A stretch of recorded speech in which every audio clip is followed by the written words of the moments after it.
Welcome to Choice Classic Radio. Like us on Facebook, subscribe to us on YouTube, and help keep this show alive by donating at choiceclassicradio.com. For more of your favorite old-time radio shows, join us on our companion podcast, Choice Classic Radio, Mystery, Suspense, Dramas, and Horrors, where we bring to you the most mysterious tales that the golden age of radio had to offer. And now, with 326 episodes made, broadcasting from 1939 to 1950, we bring to you The New Adventures of Sherlock Holmes.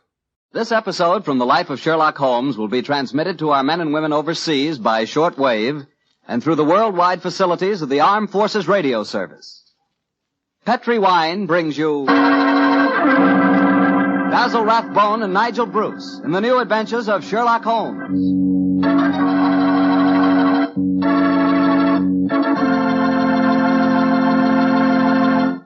The Petri family, the family that took time to bring you good wine, invite you to listen to Dr. Watson tell us another exciting adventure he shared with his old friend, that master detective, Sherlock Holmes.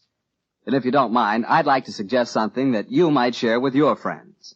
And that something is a glass of sherry before dinner. Naturally, a glass of Petri California sherry. I say Petri sherry because it's the perfect before-dinner wine. You couldn't think of a better way to begin a meal.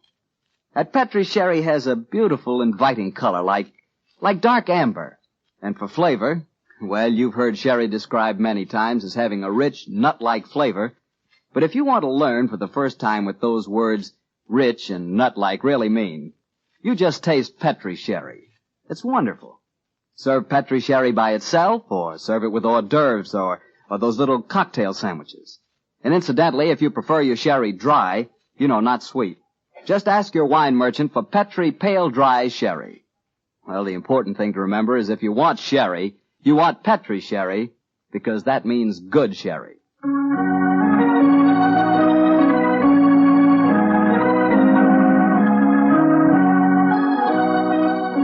And now let's look in on our genial friend and good host, Dr. Watson. Good evening, Doctor. Good evening, Mr. Bartell. Punctual to the minute, as usual. Never keep a doctor waiting, I always say. Particularly Dr. Watson. Draw up a chair, my boy. Thank you. That's it. All ready to tell us the Sherlock Holmes adventure of the Speckled Band, Doctor? Yes, I'm all ready, Mr. Bartell. Say, Doctor, just what does the Speckled Band mean? You wait until I've told you the story, young fellow, my lad. You'll find out for yourself. Sorry. The floor is all yours, Doctor. The adventure of the Speckled Band began on a rainy April morning in 1883. An urgent call from one of my patients had kept me up most of the night before, and in consequence I came down to my breakfast rather later than usual to find that Holmes had already left our house some hours earlier. As I sat there reading the morning paper and consuming my 2 lightly boiled eggs, there was a knock at the door. It opened to disclose a typical example of the British working man, a bag of tools in one hand and a grimy cap in the other, as he spoke to me from the doorway. You sent for me, Mr. Holmes? I'm not Mr. Holmes. Oh, beg your pardon, Governor. But I've come to mend the guest bracket over the mantelpiece. Oh? What's wrong with it? I've got a leak in it. Oh, leak? Well, get along with your work. Yes, sir. Hope I won't be disturbing you, No, sir. No, that's all right, my man. Don't mind me. Oh, dear. Very untidy man, Mr. Holmes, sir. What do you mean by that? Well, you can't help noticing the mess this room's in. I've heard say he was as tidy as any when he started. But he learned bad habits from a bloke what lived with him. Dr. Watson, I think his name is. You impertinent fellow. How dare you talk to me like that? I've got a good... Oh, where does he go to? Here! You come out of there! That's Mr. Holmes's room. Don't be angry with me, Watson. What? Just slipping out of these grimy rags into a dressing gown. Good gracious me. So was you, Holmes. Well, upon my soul, I'd never recognized you, but why the disguise? A case, my dear Watson, a case. One of those small problems which a trusting public occasionally confides to my investigation. To the British workman, old chap, all doors are open. His costume is unostentatious and his habits are sociable. Tool bag is an excellent passport, and a tawny moustache will secure the cooperation of the maids. But what's the case, Holmes? A modest little drama of life in the kitchen, one of those seemingly inconsequential affairs, and yet, Watson, the honor of a duchess is at stake. Duchess? A mad world, my masters, a mad world.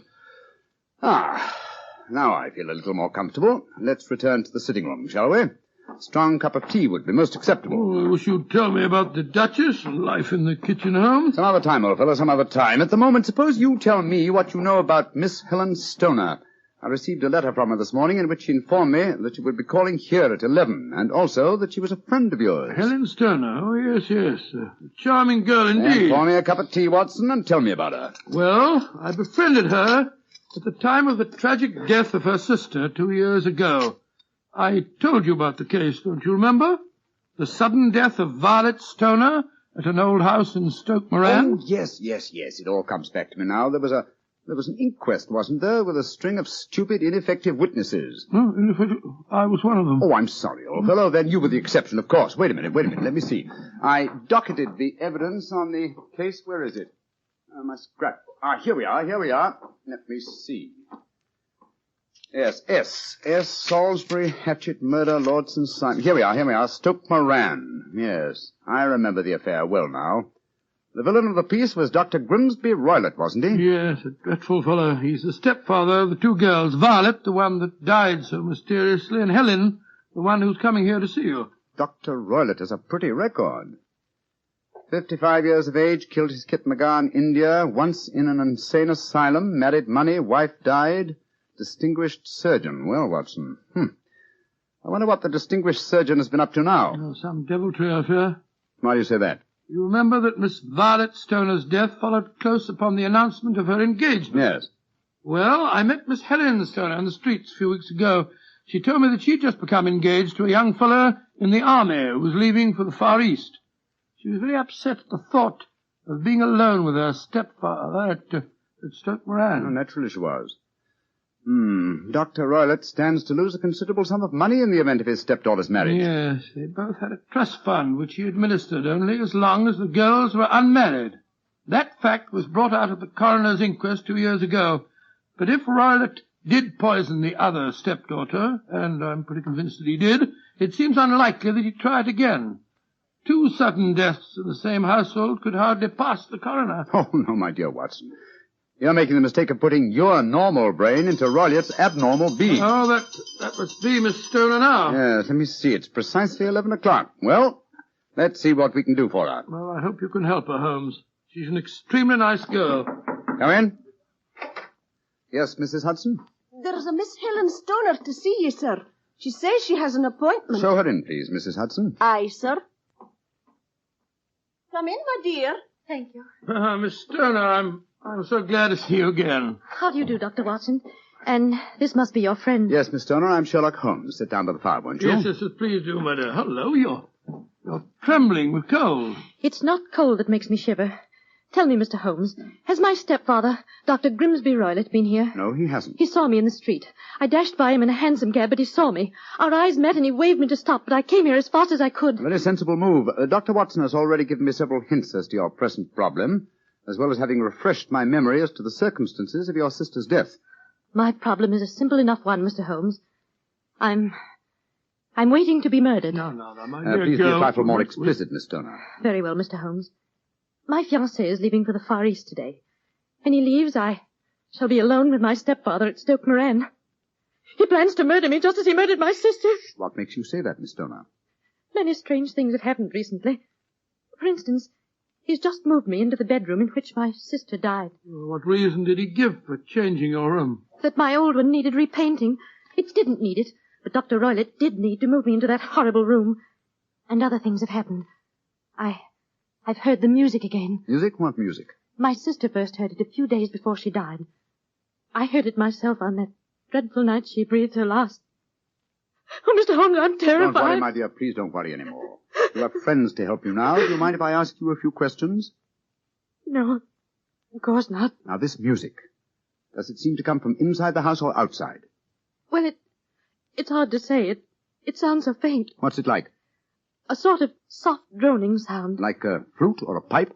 Yes, it reminds me of native music I heard during my childhood in India. India, eh? Oh. There's one other thing that puzzles me, Mr. Holmes. Oh, what's that?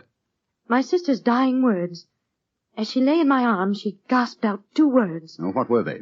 Band and speckled.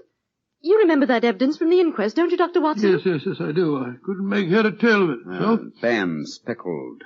Indian music. Miss Stoner, do you sleep with your door and windows fastened? Yes, Mr. Holmes, but so did poor Violet. It didn't save her, though. What did you gather from your sister's dying allusion to the band, the Speckled band? Well, sometimes I thought it was merely the wild talk of delirium, and sometimes that it referred to a band of people. Oh, yes. I remember that there were some gypsies encamped quite near us at the time of Violet's death. Gypsies, eh? Yes, and it occurred to me that the spotted, gaily-coloured kerchiefs, which so many of them wear over their heads, might have suggested the unusual adjective which my sister used. Miss Stoner, how long is it since you heard this strange music that you've told us about? I heard it last night. Your fiancé leaves today, you say? Yes, Mr. Holmes. Well, Miss Stoner, I shall do everything I can to help you. If we were to come to Stoke Moran today, would it be possible to see over your rooms without the knowledge of your stepfather?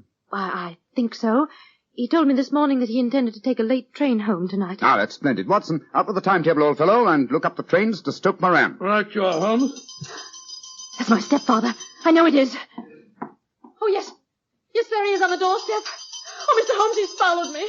Oh, what shall I do if he finds me here? Don't worry, Miss Stoner. Please don't worry. There's a private exit through that room there. Watson, show her the way, will you? Come along with me, my dear young lady. And you will come down today, Mr. Holmes? Certainly, my dear Miss Stoner. I'll telegraph you the time of our arrival. Goodbye and courage, my dear. Goodbye, Mr. Holmes, and thank you. Come along, Miss Stoner, quickly. Come in. Yes, Mrs. Hudson? It's a gentleman, sir. I told him you wouldn't see anyone without an appointment, but he... Out of the way, woman! Didn't push me like that. I'm sorry, Mr. Holmes. That's all right, Mrs. Hudson. You can leave us. What kind of gentleman does he call himself, pushing an old lady? So you're Sherlock Holmes. You have the advantage of me, sir. Your name is, My name, sir, is Roylott.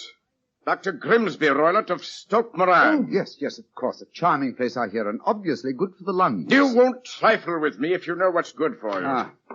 Watson, there you are. And how was the experiment? Very successful, Holmes. Good day to you, Dr. Roylott. I haven't seen you since I gave evidence at your stepdaughter's inquest. Yes, I remember you, Dr. Watson. Now listen to me, you two. My stepdaughter's been here. I've faced her. What's she been saying to you? A little cold for this time of the year, isn't it? You answer me! I hear that the crocuses promise well. You dare to try and put me off, do you? I know you, you scoundrel. You're Holmes the meddler. Am I? Holmes the busybody. I believe that a man should occupy his time. Holmes the Scotland Yard Jack in office. When you go out, close the door, won't you? There's a draft. I'll go when I've had my say. Keep your nose out of my affairs, you hear? Oh, yes, my hearing is excellent, thank you, and your diction and delivery most forceful. But time flies, my dear doctor, time flies, and life has its duties as well as its pleasures. Goodbye. Insolent rascal. Here, see this poker? Oh, the fire doesn't need poking, thank you, doctor. But I should be obliged if you'd put some more coal on for me. You laugh at me. You don't know my strength. Look. There. Your poker's bent double. And that's what I'll do to both of you. If you don't keep out of my affairs. I had a presentiment that he'd slam the door. Phew. He's an ugly customer, eh, Holmes? Literally as well as figuratively. Watson, I'd be much obliged if you'd get your revolver. It may prove to be an excellent argument with a gentleman who twists iron pokers into knots. The fellow's amazingly strong. Just look at it. I don't want to appear flamboyant, but, there we are. Great Scott, Holmes. You straightened the poker out again. Yes, it was utterly useless in its former shape. And now what's on the timetable? We'll catch the next fast train to Stoke Moran.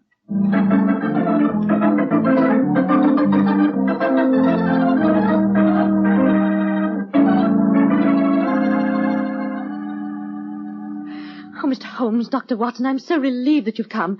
But don't you think my stepfather might have followed you down here? We have to take that chance, Miss Stoner. A few hours' delay might mean the difference between your life and death. It was imperative that we examine this bedroom of yours before Dr. Roylott returns. Anyway, my dear, you mustn't worry any more. We're here in your house, and we're going to take good care of you, no matter what harm befalls you. Thank you, Dr. Watson. So this is the room in which your sister died, is it? It's much as I pictured it.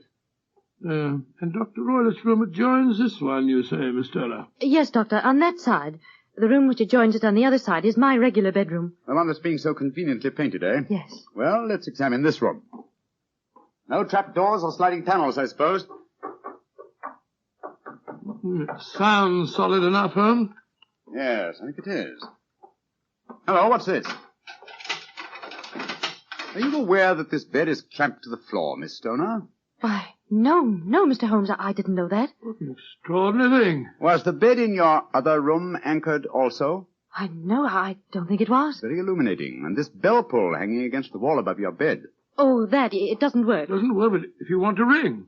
There's another one on the other wall over there. Now, why this one? Well, I don't know. My stepfather made a number of changes after we came here. Yes, quite a burst of activity, apparently. And it took some strange shapes. Why are you standing on the bed, Holmes? I'm curious, my dear fellow. Aha! It may interest you to know that this bell rope is fastened to a brass hook. There's no wire attachment. It's a dummy. A dummy? But why?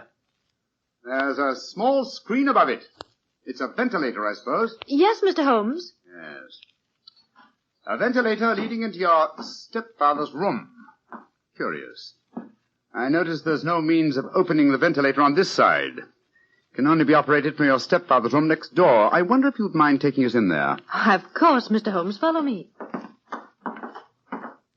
What do you make of it, Holmes? There's devil's work afoot, old chap. Here we are, Mr. Holmes. It's much the same as the other room. A bit bigger, perhaps. That large safe against the wall seems to be an unusual piece of bedroom furniture. What is it, Miss Stoner? My stepfather's business papers. Oh, yes. You've seen inside it, then? Only once, some years ago. I remember that it was full of documents. What's this saucer of milk doing on top of it? Does Dr. Roylott keep a cat? No, but he does have a cheetah and a baboon as pets.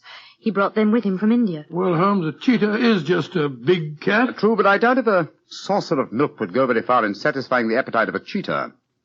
Well, I think I've seen enough. This matter is too serious for hesitation. Your life may depend upon your following of my instructions, Miss Homer. I'll do anything you say, Mr. Holmes, anything. Is that village inn I see through the trees from this window? Yes, the Queen's Arms. Your bedroom windows would be visible from there. Yes, Mr. Holmes. Very well, then. Watson and I will go there now and obtain accommodations. When your stepfather returns, you must confine yourself to your room on the pretense of a headache. You follow me? Perfectly. When Dr. Roylott returns for the night, you must open your bedroom window and put your lamp on the sill as a signal to us at the inn. Then withdraw quietly to your usual bedroom, the one that's being painted. I'm sure that you could manage there for one night. Of course. But what will you do? When we get your signal, Dr. Watson and I will come here and spend the night in your dead sister's room. We are going to solve this mystery of the dummy bell rope and the unusual ventilator and the strange music in the night.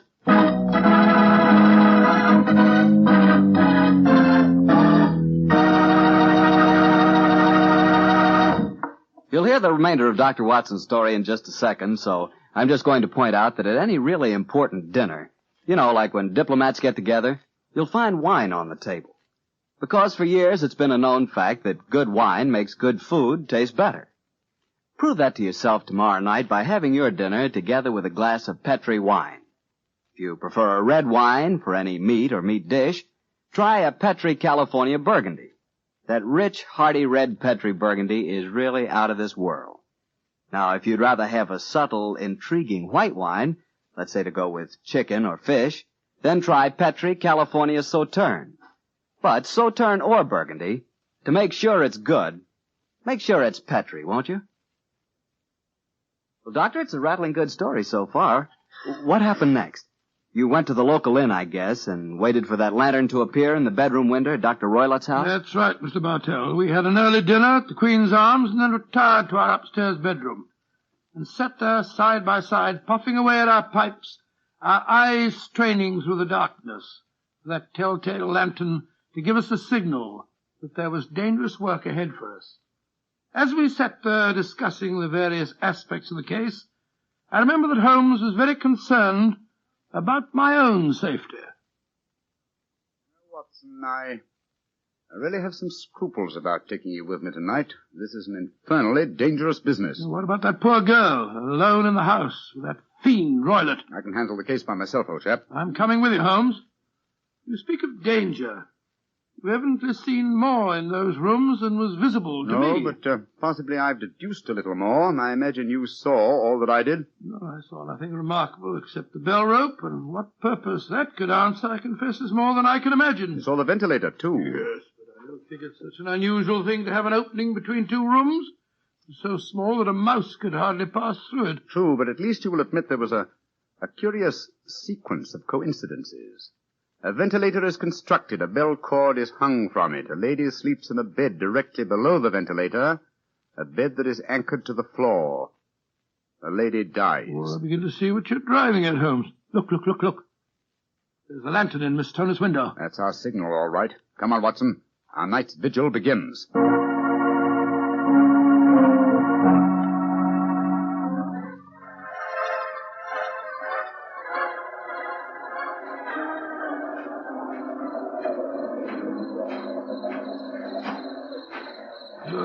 What a foul night. Foul night for foul business, Watson. Come on, through these laurel bushes. It's only another 50 yards to the house.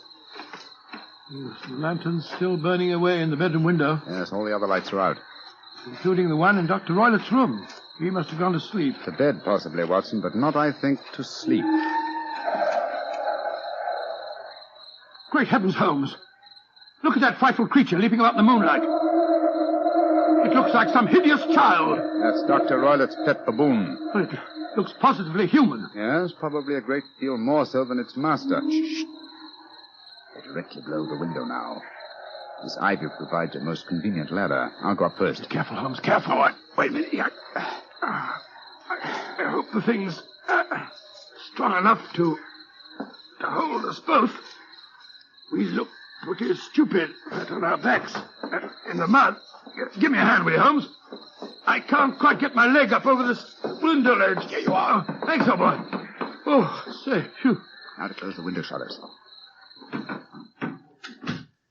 This room looks exactly like the same as it did this afternoon. The sound would be fatal to our plans. Keep the lamp covered, so that if the ventilator is open from Dr. Roylett's room, no light will show from in there. That's it. Why are you carrying that stick, Holmes?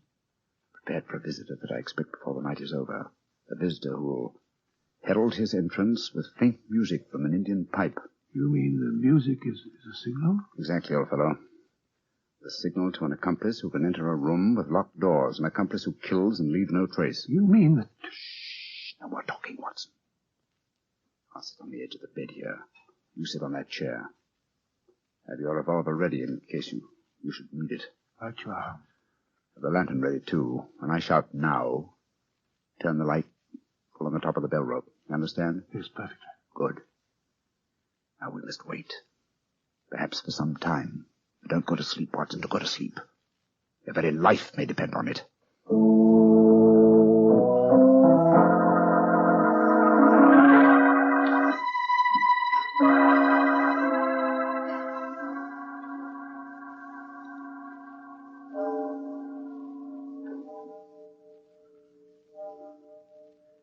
Watson. Yes? You're not smoking, are you? No, Holmes. I smell tobacco smoke. Must be drifting through the ventilator. Exactly.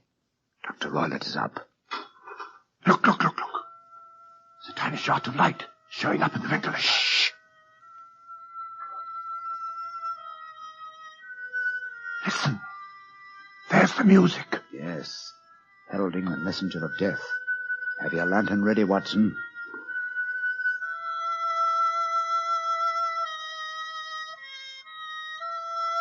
Now, Watson, now! Great heavens, it's a snake slithering down the bell rope. You can't kill it without stick. Holmes, out of the way. Let me get a shot at it. I'm trying to drive it back the way it came. Get out. There it goes. Back through the ventilator. Oh. What a fiendish plan.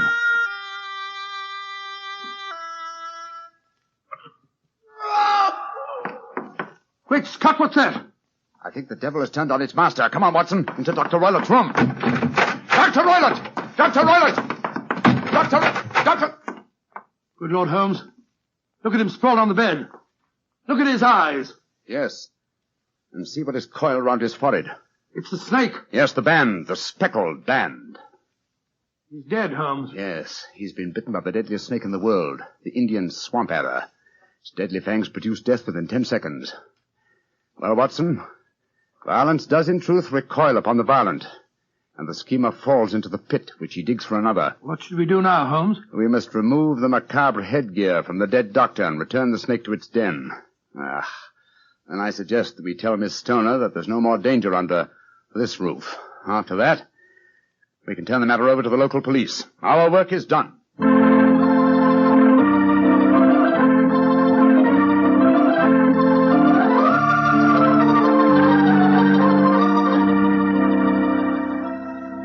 Oh, Mr. Holmes, Dr. Watson, I can't tell you how grateful I am that you brought me back here to Baker Street. Stoner, it would have been inhuman to leave you in that house of horror and death.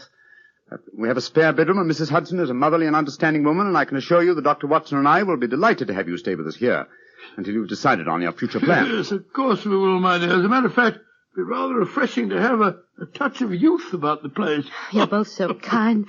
Mr. Holmes, I think it's wonderful how you foiled my stepfather's devilish plans. Yes, wasn't it a remarkable example of logical deduction? No, it wasn't, old fellow. At first, your mention of the gypsies, Miss Stoner, and the use of the word ban, put me on an entirely wrong scent. However, when we examined the fatal room, I drew the obvious conclusions. The dummy bell rope, the ventilator, and the immovable bed. Yes, old fellow. It instantly gave rise to the suspicion that the rope was there as a bridge for something coming through the ventilator and traveling to the bed. I once thought of a snake. When I saw the saucer of milk on top of the safe, my suspicions crystallized into certainties. Oh, it was a fiendish plot. Yes, an extremely clever one, too. Exactly. My stepfather must have trained the snake to return to him when he played the music. Yes, he put it through the ventilator with the certainty that it would crawl down the rope and land on the bed. It might or might not bite the occupant. Perhaps she might escape every night for a week, but sooner or later she must fall a victim. Thank heaven I came to you, Mr. Holmes. Amen to that, Miss Stoner. Holmes, if you hadn't lashed at the snake with your stick, I bet it wouldn't have turned back on its master. True, old chap. In that way, I am no doubt indirectly responsible for Dr. Grimsby Roylett's death. But I can't say it's a fact that's likely to weigh too heavily on my conscience.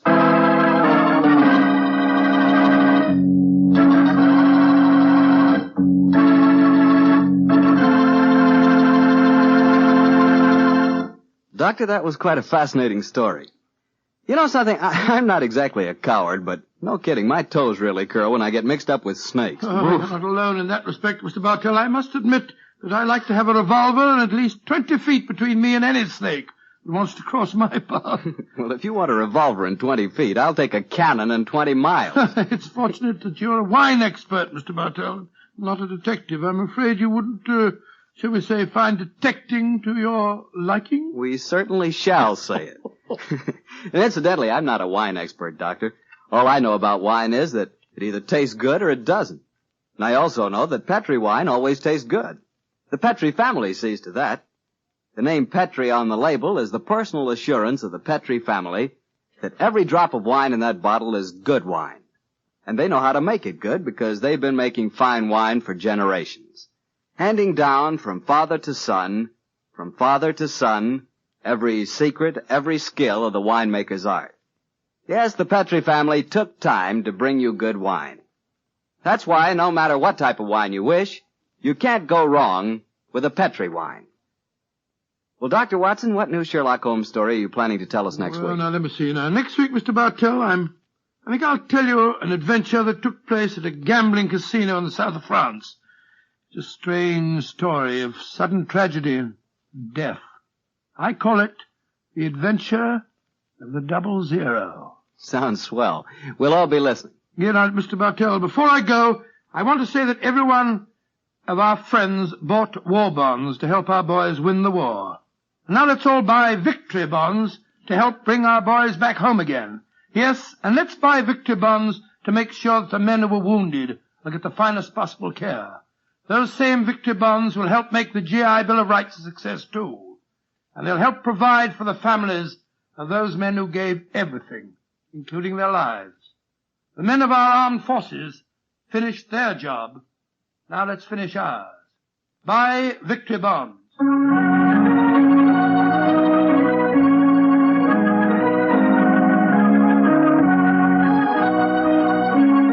Tonight's Sherlock Holmes adventure is written by Dennis Green and Anthony Boucher and is an adaptation of the Sir Arthur Conan Doyle story, The Adventure of the Speckled Band.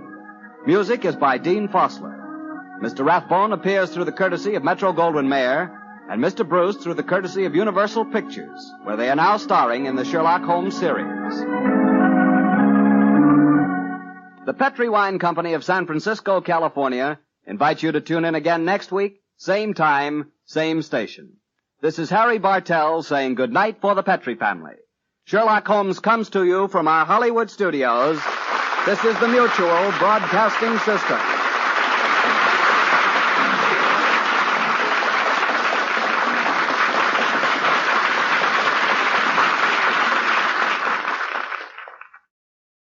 That concludes today's episode. We'd like to thank you and remind you to donate at choiceclassicradio.com. Remember, your donations make episodes like this possible.